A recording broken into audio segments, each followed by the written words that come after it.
দূর যায় রে? ওই দাঁড়া তো, বাপরে দুইজন মিলেও পারি না। রোজ রোজ আমাদের খুঁটি বানানো হয়। চল আমার সাথে চল চল।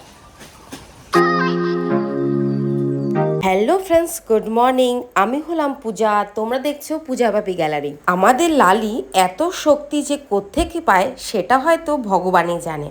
এই তো কিছুদিন হলো, বেশি দিন হয়নি, বড় একটা মজবুত দেখে খুঁটি বানিয়ে দিল। ভাবলো এর আগে তো একটা বাঁশি খুঁটি ছিল, সেটা এত মজবুত ছিল তবুও দু ফাল্টি হয়ে গেছিল। আরও বারবার উঠে গিয়ে এদিক ওদিক ছুটুন দিত, আর আমরা সারাদিনে ওকে খুঁজে পেতাম না। সেই জন্যই বর মজবুত লাকড়ি দেখে ওকে কি সুন্দর একটা কাঠের খুঁটি বানিয়ে দিয়েছিল। কিন্তু আজ কদিন হলো, মনে হয় 7 দিনও হয়নি। তোমরা দেখতে পারবে আমার চ্যানেলের আগের ভিডিওতে আমি ছেড়েছি যে বর এত সুন্দর করে একটা লালিকে খুঁটি বানিয়ে দিয়েছে। কিন্তু দেখো আজ কতদিন হলো, খুঁটিটা ভেঙে একেবারে চুরমার করে দিয়েছে।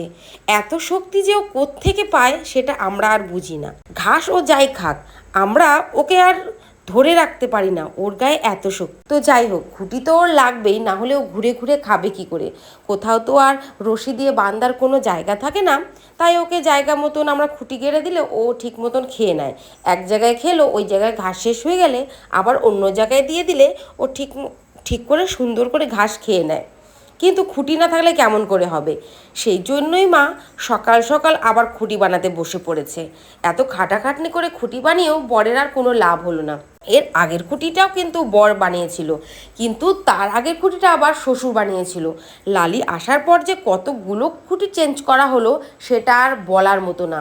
প্রত্যেকটা খুঁটি বানানোর ভিডিওই আমার চ্যানেলে দেওয়া আছে, তোমরা ভিজিট করলে অবশ্যই দেখতে পারবে। আর প্রত্যেকটা খুঁটিরই অবস্থা নাজেহাল করেছে। যখন আমরা খুঁটিটা খুলেছি, ওই খুঁটি আর খুঁটির লাইক না, খুঁটি একেবারে গুঁড়ো গুঁড়ো চুরমা চানাচুর হয়ে গেছে। তো আজকে সুন্দর করে মা আর একটা খুঁটি বানিয়ে লালির রশির সাথে লাগিয়ে দিল, যাতে ও ঠিকঠাক মতন খেতে পারে। তো সুন্দরীকে আর আজকে বানলাম না, ওকে ওর মার সাথেই ছেড়ে দিলাম, যাতে ওর মার সাথে ও ঘুরে ঘুরে খেতে পারে। আর মার সঙ্গে থাকলে ওরও এদিক ওদিক যায় না। আগে যেমন ওই সাইডটা ওকে দিতাম, ওর একটা বন্ধু ছিল, ওই বন্ধুর সাথে ও খেত, কিন্তু দুঃখের কথা সেই পাশের বাড়ি ওরা বন্ধুটাকে বিক্রি করে দিয়েছে। বেচারা আমাদের সুন্দরী এখন একদম একা। কারণ এদিকে আমরা রাজাকেও তো কি বলবো, আর রাজাকেও বিক্রি করে দিয়েছি, আর পাশের বাড়ি ওরা ওদের গরুটা অনেক বড় হয়ে গেছিলো, সেই জন্য ওরাও বিক্রি করে দিয়েছে। বেচারা সুন্দরী এখন একদম একা, সেই জন্য আর ওই সাইডটা ওকে দেই না। একা একা কোথায় যাবে না যাবে। আগে কিন্তু বেশ ওর সাথে খেয়ে দিয়ে পাক্কা 3টার সময় বাড়ি চলে আসতো, তোমরা তো দেখেইছি। তো এখন আর ওদিকে দিই না, এখন ওর মার সাথেই যায়, বেশ ভালোই খাওয়া দাওয়া করে। তো দেখো আমাদের লালি আর সুন্দরীর কাণ্ড।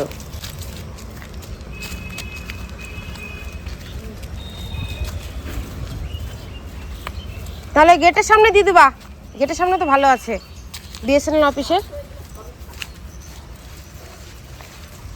খা খা লালে খা, এখানে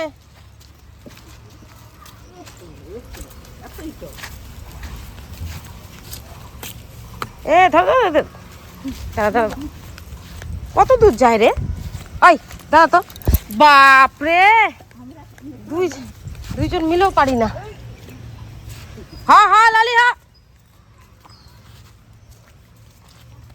কোথায় যায় রে? দেখতো এমনিতে কিছু পড়ে আসেনি।